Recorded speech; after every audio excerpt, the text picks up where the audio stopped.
The Bionic Yantra rehabilitation system consists of two major subsystems. One is the dynamic body weight support system, which was already released at the Verocon, and we saw a lot of those features about how the dynamic body weight support system handles paraplegics for rehabilitation.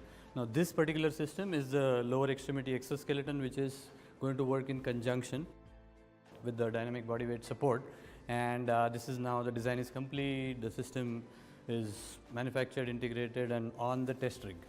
So this particular test rig was also custom created to test the lower the exo system through its required performance tests and stuff. So just to highlight a few of the features here, the exo system is designed to harness with the patient. The harness itself has been designed with particular layers of foam, with memory foams and different stiffnesses, so that the patients are to address one of the key issues, that the patients have sensitive skins, and they don't hit any of the metal anywhere at all. So that's what this does. There is double security in the harness, where you have the Velcro and the secure buckles on each of them, the Velcro as well as the buckle system. So that is how the patient gets secured into the exo. That this particular system, along with the dynamic body weight support harness, is what is donned on the patient, and the job of this subsystem is to actually propel the patient's legs forward with the torques at the hip and knee. So we have four powered joints here. The hip and the knee are the powered joints. The ankle is a passive. It's a degree of freedom. The degree of freedom is still free, but it is a passive stiffness there, which allows for the drooping of the patients if it happens. However, there is a spring which resists the motion upwards. So that spring also has been designed with certain stiffness data of the ankle that we pulled off of some of the publications and stuff. So those are the key features. There is going to be FSRs in the foot plates, basically, which will detect the patient's weight on each feet, and based on the FSR data, the control strategy will change between the swinging phase and the stance phase and the double stance phase and so on. So that's how the system is configured. There are encoders in the hip and knee to detect the absolute position of each of those joints, so that we can input the healthy person's trajectory into the exo, so that the patient's feet are driven by those particular trajectories. So a special code for the trajectory mapping also we have developed, where to address different speeds of walk in different evolution of the therapy, we can, based on again the patient characteristics, we can tune the speed and the angles for different patient heights. So the input parameters for that code in the software is the patient height and the speed at which we want to make him travel. Based on that, the software gives the right position data to the actuators, which is what. And then there is a closed loop control system, which is going to currently do position control as of now, and it will do the trajectory tracking to enable the patient to follow the healthy person's gait. So compared to other devices that I've seen, this is reasonably small and looks quite lightweight. I can see 4 motors with looks like harmonic drives. Yeah, axon and harmonic. They're going to be coordinated so they'll talk to each other over a communication bus. Yes, CAN bus. Yeah. And with all of the sensors as well. So that you can coordinate and control the movements based on they had a spinal cord injury or stroke, Right. perhaps in the future. Yeah. And then the other thing I noticed is that's a lot of the space taken up in these comparable devices is for battery and energy source. So what's the approach to that particular issue? Yeah, that's you rightly identified that. That's one of the uniqueness of this particular system, because we are focusing with this system as a rehabilitation system as against personal mobility, which will be the next variant. So what we have smartly done here is that all the power electronics and the power source, the power pack, is on the other subsystem, which is not on the patient body, to reduce the on-body weight on the patient. That is a feature that has been enabled because of the unique combination of designs that we have come up with. So it is, as far as we have data of equivalent systems, it is the lightest on-body exo that is currently developed as far as we know. Now you may know more because you have seen a bunch of I them. think you're correct. So you mentioned that the ankle degree of freedom is massive. The hips, they also have some compliance in the medial lateral? Yeah, this particular system does not have the compliance on the frontal plane. It's only sagittal plane motion, but we are already working on trying to develop a mechanism which will allow the hip joint kinematics to be ensured while having the frontal plane degree of freedom open as well.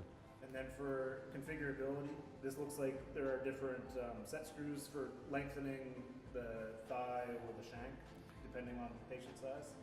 So are you going to make a device for each patient size, or will you reconfigure it based on the individual that's receiving the therapy?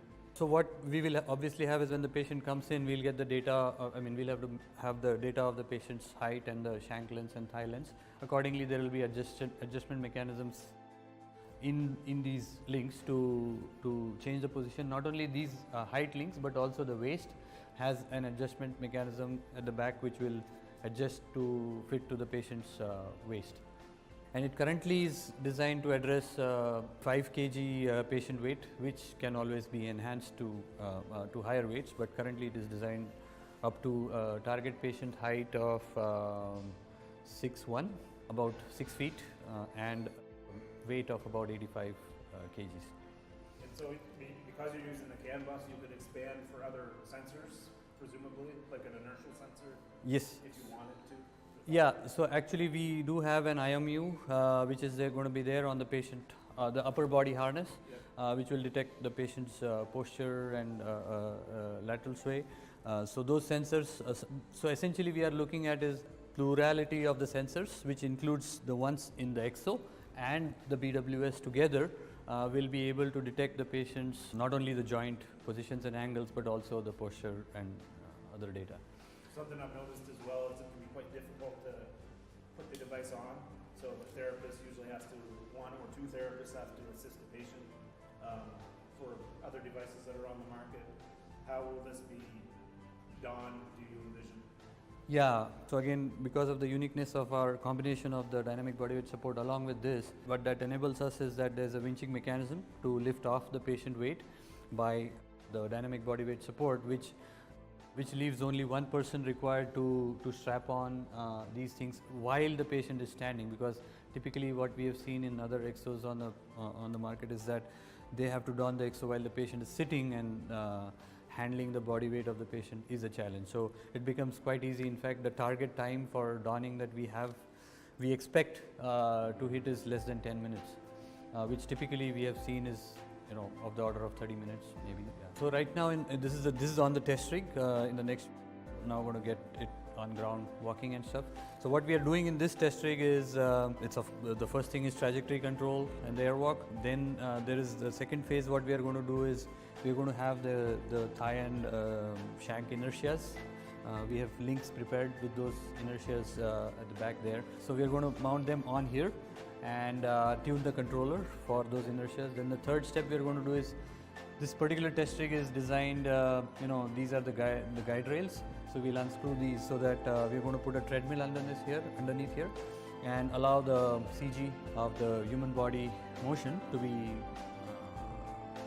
translating around here, and while we do the treadmill walk test. Because another unique feature of this overall system is it can of course do overground walking, which is a big, as far as we have learned, it's a big benefit in the therapy, on the therapy side. So it can do overground walking, but it also is capable to handle treadmill walking. So we are going to do the treadmill test on here. Once we finish these tests, then we'll do the healthy human walk with the dynamic body weight support. So those are meant to simulate the inertia, the physical inertia of individual joint segments from... Yes. So because again we want to tune the controller to make sure that it handles. It also probably could get it over a couple of stairs or one step for a curve as well, just given the design of the support system. Yep. Yeah, so we definitely will be getting there in the next phase of testing. Where the next phase of testing will involve the whole rehabilitation system together, which includes the Exo and the dynamic body weight support, during which we'll also try step and curve tests. So we could just have a quick round of what we have we've done. Can we? So we'll first, I think, go through. I think 1 kilometer per hour walk is what we have currently set it up for. So this is a zeroing position. So we have the absolute encoder, so it's zeroed in on the 0 degree position for the hip and the knee together. And once we trigger it as a for the full gait, then it will start kind of. So that's stimulating step off. Yeah, this is kind of the initiation step that we have currently.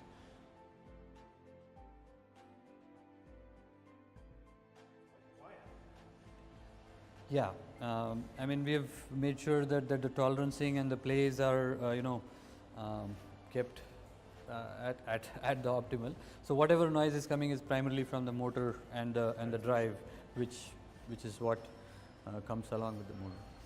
So this is 1 kilometer per hour pace, and this is currently set up for a height of 5 feet 8. 5 feet 8 height patient walking at 1 kilometer per hour. This is currently doing, and the controller is also tuned. If you give any kind of a disturbance, it will still kind of force the trajectory as. So these are mirror images of one another, and these are mirror images, but they're different transmissions for the knee and hip? Yes. Of course, if we have a different gait profile, that we could of course do unsymmetric gait as well for stroke and all. Hemiplegia. Yes, yeah. So right now it is in the symmetric mode. And the support system will keep up with this speed? Yeah, that's a good question there. So what we have done is the intent detection in the support system detects when the patient moving, as long as the patient is ahead of the BWS. The BWS has self-propelled wheels, so it keeps catching up with the patient. So the rate at which the patient moves or the Exo moves, the support system follows. It will be very safe then. Yeah, so that is 100% safe. So even if there's a fall arrest mechanism in that, so even if there is any mishap, it always can kind of cushion the arrest very well. So if the therapist wants to override this at any time, you're going to put some sort of user interface on the support system or a mobile device or something? Yep, so that they can stop them. Exactly. So there will be an e-stop, and also now, in fact, we'll show, we could go into the step-by-step mode as well, where the physiotherapist can define instead of trigger them on each step, because when you early intervention, we need to have different modes. So the therapist can actually drive it one step at a time. So we can try that mode. Yeah. Now we could do it one step at a time. So this is only one step. So he's triggering just one step forward at a time, and that's what it's doing. And until the patient feels comfortable, doesn't take the next step. And at any point of time, we can kind of, if the patient feels that he's not comfortable walking further, we can just close it at a double stance phase and kind of stop. So you can hide some of these motor drives in the support system as well for this version? These EPOS 4, these are Maxon EPOS. So these will all be inside the, so only some harness like this, will go between the Exo and the body weight support system. So on this particular Exo, you don't need the drives as well. We just only have the motors and the transmission. And these steps, like I said, we can program it for different heights and gait trajectories, doing it in a step-by-step mode. So what's the life cycle going to be designed for in terms of steps, like 500,000 steps over the lifetime of the device?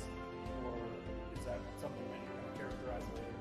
Yeah, actually the structural parts we have designed for, really very high number of cycles. So infinite number of cycles, because unless there is so we will have to have some flags to capture any mishaps. If something is gone bent out of the way and stuff, then we have to review the part. But if it is used as per the standard of care or the protocol, then the structural parts will have an infinite life. The only things that will need to be replaced intermittently will be the parts which interface with the patient, which will be the soft parts, so they can easily be kind of swapped. The Motors and transmissions are probably over-spec'd for. Yeah, so yes, so they, as far as we know, they are spec'd enough. Yeah. But for those, we will go with the life, because we are not right now getting into component level design of the motors and drives. So whatever lives comes along with the motors, we'll kind of pass it on as a back-to-back warranties on those. Yeah. Specified use. Yeah. So in the next phase, we'll be adding torque sensors. Right now, there are no torque sensors here for. So the next steps of this evolution, which is not there in the current system, is going to be the torque sensors for programming the variable assist. So right now, the variable assist mode it's designed, but it's not implemented. So we'll have to bring that into the system to do torque control on the links. So what material do you envision for, this is a prototype, but Yeah. for aluminum or carbon fiber, or what are you envisioning for the frame? Yeah, so right now it's aluminum. These are aluminum links. Only 2 links which have more bending load are steel, but the rest are aluminum. Relatively low cost. Yeah, of course. So since this is the first version, we are focusing on the functionality and effective rehabilitation. So once the rehabilitation standard of care and therapy is achieved, we are going to get into a value engineering phase where we'll make it lightweight. There's a lot of cost optimization and stuff that we'll be getting into. Right now, these are aluminum. We expect these to be carbon fiber composites. That's what we're looking at. These. No concern of heat generation from the motor? That is one of the things that we are trying to do, is that there will be a, right now we are developing that, but there will be a transparent mode where if for some reason the patient has spasticity challenges and there is involuntary motion of the legs, the motors will not fight that and immediately get into transfer mode. That is again one of the unique benefits of our combination of the systems, because we can just winch the patient up in the air in the fall arrest kind of a condition and allow the legs to freely move in the transparent mode, so that the motors don't burn out in any such situation, and neither does the patient get injured. The other thing we are going to try and implement, as again this is not yet implemented, but this is in the next phase, is the perturbations that we can give to the patients for a little more evolved challenging paradigms of therapy, which otherwise are not easy to give on traditional exos because of the stability issues and stuff, where we can actually perturb the patient in different challenges. How tight can you turn on the body weight support system? Yeah, so currently the body weight support system has a differential drive. To literally, we can actually turn in a very short radius, or I will not say on the spot, but yeah, because we have we can always do differential drive. The left right will drive forward, the right will, so it will turn in a very short radius. So the steering is already embedded. The challenge will be, the patient will have to. What I'm trying to say is the limitation of the radius of turning is more on the patient's ability rather than the system's. But of course, you can always winch them up and turn them. Oh yeah, yeah, we could winch them up and turn them back. Yes. So what happens if a person falls from the motor? What's the operational mode? Yeah. So what we are currently planning is that as soon as a fall is detected, the winch will hold the patient, and actually instead of letting him go down, it will actually winch him a little up so that his legs come off the ground, and then the motors go into transparent mode where if they have enough strength in their muscle strength. Yeah. But definitely they don't get injured. And do you have an idea of how far they'll go down before they get detected, or is that just something that you're tuning? Yeah, so we have tuned. We have developed a particular damping algorithm for that. There's no standard for this, but we have created our own approach for dampening the fall, so that it comes.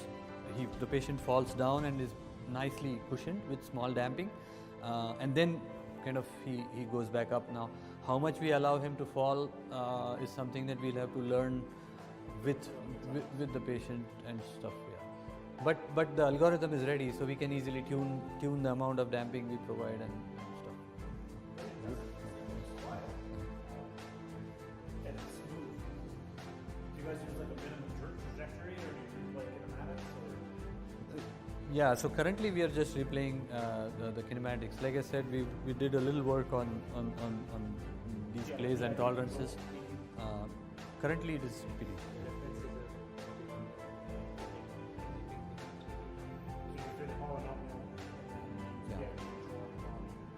Because the derivatives are all continuous, so we have made sure that yeah, smooth and stuff.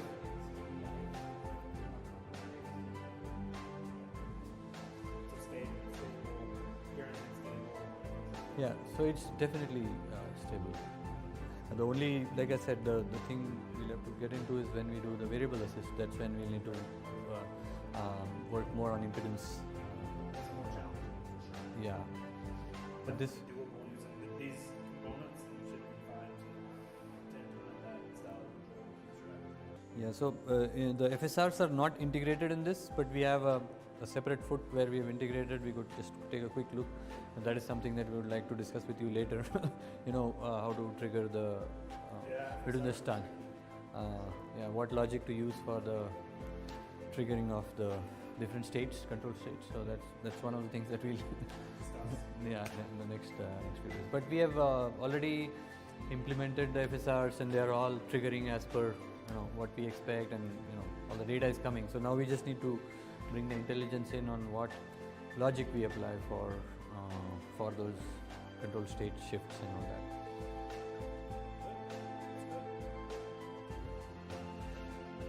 that. There are other things that we'll anyway discuss more later. Is the sit to stand. We have more design variables or parameters, because we can do sit to stand assisted by this and by the dynamic beat up body weight support. So how do we kind of yeah, what logic do we use to define when to use that and how much torque to work from the knees. So those things also will. So basically, the unique challenges for our system is what will now start coming up, because it's the Exo with the dynamic body weight support. So how do we put the states together is something that we want to now discuss more over the next few days.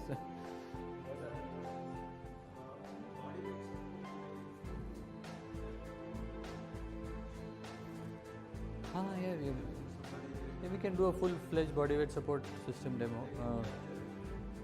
Yeah, I was just saying that this was new for Levi and everyone. So like I said, the biggest thing that we'll in the next phase, not for our December Jan thing, but after that, basically the torque sensors, which will be required for the variable assist mode.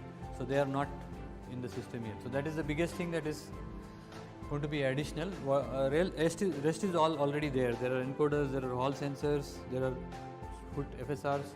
So those are already planned and interfaced. The only new thing that is going to come is the torque sensors and the IMU on the patient.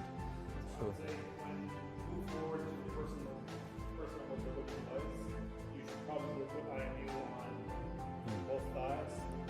Think about a barometer, and also think about a camera. A barometer? Barometer for height. So again, looking in the future, there are no devices that go up and down stairs well, or up and down slopes well, but barometers are very useful sensors to check for altitude changes. Oh. Cameras are becoming so common because of your cell phone and cheap, and the real-time processing is available that just kind of future-proofs your work. So I didn't quite understand the use of the camera in this context. So the use of the camera for this is limited, but when you're moving forward to the personal mobility phase, you can use image processing to look for obstacles, stairs, for safety, mostly for safety. But that's again moving forward for this particular device, in a therapeutic sense, or clinical sense, maybe not. But the personal mobility one could be much more challenging. But there are now sensors available to address those issues if you plan accordingly. And I think you have the computational power that you need to process them. At least it's available, and it can be easily added if it's not already here, which probably is fine. The barometer we definitely did not plan. Maybe it's worth thinking about. Yeah. So that again, that's mostly for some of the modern barometers. They can detect changes in like 10 centimeters. Mm-hmm. So even for fall detection or stands, okay. You don't need it because you have a much easier way to measure that. Yeah. But just in the future. The other sensors we are planning is FSRs in the straps Right. for the user interaction. But that's something again to implement them is easy, but the logic to use in the user interaction is more complex. But those will be additional force resistor sensors which will be used here to detect whether the patient is actually pushing his thigh forward or backward or not. So that we'll be able to detect with those sensors. So there will be maybe 4, 8 plus 4, 12 more sensors that will come as we go forward. Maybe the barometer and. You mean electrophysiological sensors like blood pressure, ECG, EMG?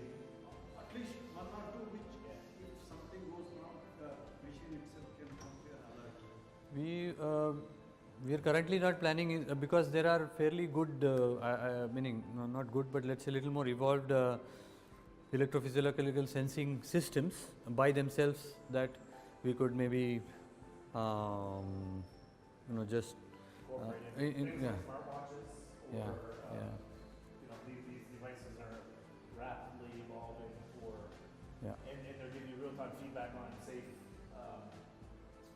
guidelines, perhaps not for the spinal cord injured patients or stroke survivors, but for many individuals, it'll kind of give you recommended norms that you can use to kind of guide your Yeah, so that system we could directly take a good smartwatch or whatever and then communicate it directly to the dashboard. Yeah, rather than going through this controller because there will be a limitation of bandwidth and communication on this controller whereas those can directly communicate with the high level UI that. This UI should be Yeah. there, then Yeah. option to alert it. So Yeah. it's a nice add-on basically. Yeah. It doesn't have to. So that data, I don't think the data exists yet. I don't think recommended norms exist for this type of therapy. Arun probably would know better, but I think that data needs to be collected as part of clinical trials for like Heart rate. blood pressure